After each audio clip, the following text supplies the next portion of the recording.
Halo keluarga Prisma, berjumpa lagi di Mocha Prisma. Jadi, kita flashback ke cerita sebelumnya ya. Di cerita sebelumnya, Hasnah panik karena sakit amaknya kambuh. Ia pun kebingungan, hendak berangkat sekolah atau menjaga amaknya. Lalu, bagaimana lanjutan ceritanya? Tanpa berlama-lama, yuk kita simak ceritanya. Akhirnya, ku beranikan diri. Taklah mak, nanti siapa nak jaga mak? Mendengar itu, amak marah. Nafasnya tersengal-sengal. Tangannya diacungkan padaku. Matanya berkaca-kaca. Nak jadi apa? Katanya kau nak tunjuk tari. Kalau tak sekolah, macam mana kau nak pergi? Amak lebih senang kau sekolah. Amak bisa jaga diri. Kalau kau tak pergi, biarlah amak pergi. Atau amak berakhir saja biar kau bebas tak terbeban, ya? Biar kau tak jadi macam amak. Kau tahu, kakek dan bapakmu itu cinta sangat akan Indonesia. Kau kena lanjutkan perjuangan kakek. Sekolahlah nak, jadi orang besar. Mimpi bapak kau tak banyak. Ia hanya nak, anak dia sekolah, biar jadi penerus bangsa. Bangun elok negeri ini, biar kita tak susah lagi. Amak menitikkan air mata. Aku hanya menangis. Kami anak perbatasan harus hidup macam ini. Sebenarnya aku bosan tarik perahu dari bebatuan. Kena dayung, kena jalan. Aku nak macam Jawa yang katanya surga Indonesia. Sudah seminggu amak tak ada kemajuan. Kondisinya tambah buruk. Harusnya hari ini aku berangkat ke Nunuan untuk tunjuk tari sebagai sambutan pada presiden. Rencananya kami menginap semalam karena jauh dan akan kembali dijemput Pak Cik Dulmasin. Tapi ada satu yang mengganjal. Aku takkan pergi. Aku akan jaga amak hari ini. Tapi busur datang bujuk aku supaya ikut. Aku menangis. Macam mana bisa aku tinggal amak seorang diri sakit di rumah? Namun amak makin marah bila aku tak pergi.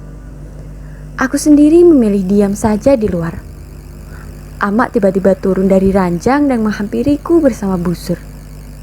Dengan jalan tertatih-tatih karena ginjalnya yang sakit. Amak minta duduk samping aku. Ia akan mengatakan sesuatu. Pergilah Hasnah, ini perintah amak. Kau nak jadi anak durhaka lawan amak? Pergilah, tunjuk tari pada presiden. Aku hanya menahan air yang nak jatuh dari mata. Busur masih memujukku. Begitu pula Mak Cik Lasinah yang senang hati jaga amak. Amak nak, busur ambil kotak kayu dan memberinya padaku. Isinya bendera merah putih yang masih elok. Amak cakap, "Bapak kau yang minta amak jahit ini, biar kau ingat selalu negaramu. Pergilah Hasnah, jadilah merpati. Merpati yang bawa pesan gembira pada orang-orang besar negara. Bahwa dari tempat kita yang tak terpandang ini, punya penerus-penerus berbakat. Kau adalah kebanggaan kita. Jadilah merpati dari utara." Akhirnya aku pergi bersama busur dan kawan-kawan. Waktu tempuh cukup lama, setengah hari ke Mensalong. Lalu jalur darat menuju Nunuan. Amak di rumah bersama Mak Cik Lasinah. Untunglah tak banyak kendala dalam perjalanan. Kami masih sempat berlatih sekali sebelum pertunjukan esok. Sebenarnya aku khawatir pada amak, tapi kata busur, kita wajib fokus dan menghayati tari. Kita sampaikan tari ini seelok mungkin pada rombongan negara. Tunjukkan kalau ada anak-anak berada negeri yang berbakat dan perlu disejahterakan. Saat pementasan tiba, Kami menari sebagai pembuka.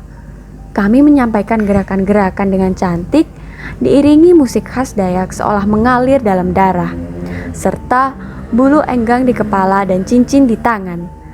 Ada bendera berkibar di tengah lapangan, itu yang buat kami semangat. Tari ini seolah melekat pada diri masing-masing. Dibawakan anggun dan gemulai, apalagi diterpa sinar matahari.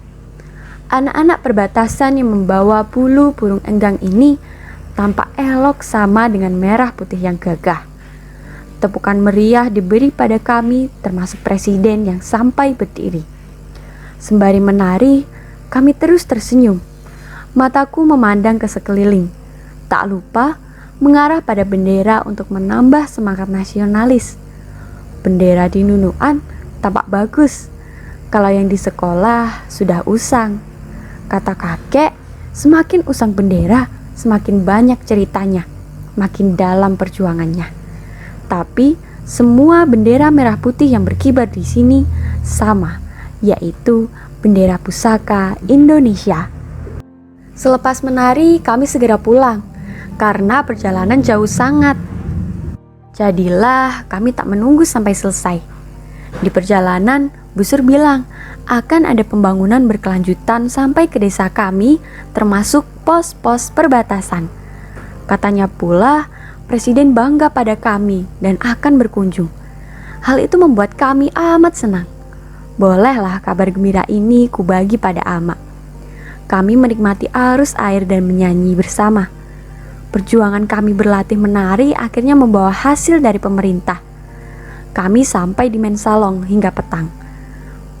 Kalau ke Taulumbis, pastilah larut lagi, apalagi sampai ke desaku. Aku dijemput Pak Cik Dulmasin.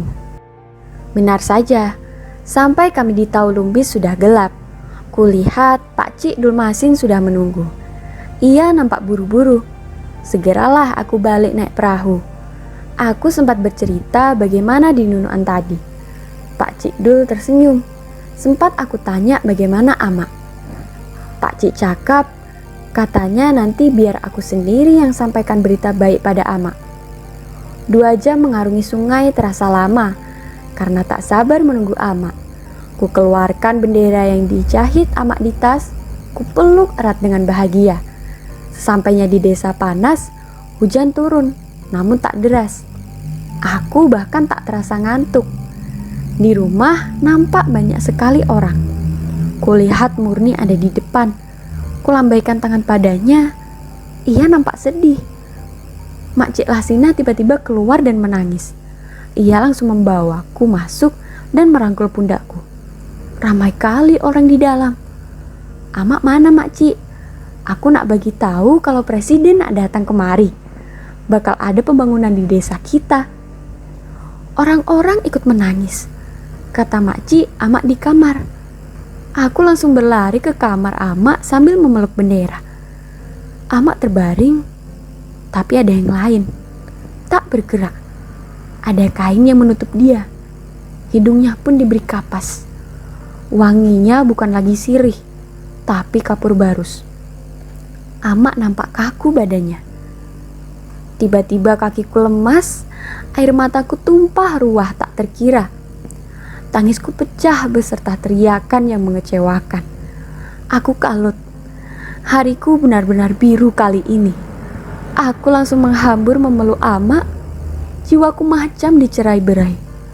Ku coba bangunkan Amak tapi ditahan oleh Mak Cik Lasina. Murni langsung mendekapku. Hasnah, janji bakal pergi sekolah, Mak. Bangunlah. Jangan tinggalkan Hasnah sendiri. Hasnah bakal turut semua cakap Amak. Amak bangun. Hasnah udah jadi merpati macam Amak mau. Bakal elok tempat kita, Mak. Tangisku semakin menjadi. Kenapa harus sekarang Amak pergi? Aku sudah sampaikan bahwa di sini ada anak-anak beranda negeri yang berbakat pada presiden. Hasnah sudah sampaikan pesan gembira itu. Aku masih memeluk Amak dan bendera merah putih. Kata Makci, Amak ingin aku terus sekolah biar jadi orang besar. Tambah erat lagi bendera ku peluk. Ku pandangi sambil berjanji. Hasnah janji, Mak, akan terus belajar keras supaya bisa terus sekolah, biar jadi orang besar. Bendera itu akan aku bawa selalu sebagai wujud kecintaan Hasnah pada Indonesia dan keluarga. Hasnah bakal terus belajar menari untuk lestarikan budaya Indonesia macam cakap nenek.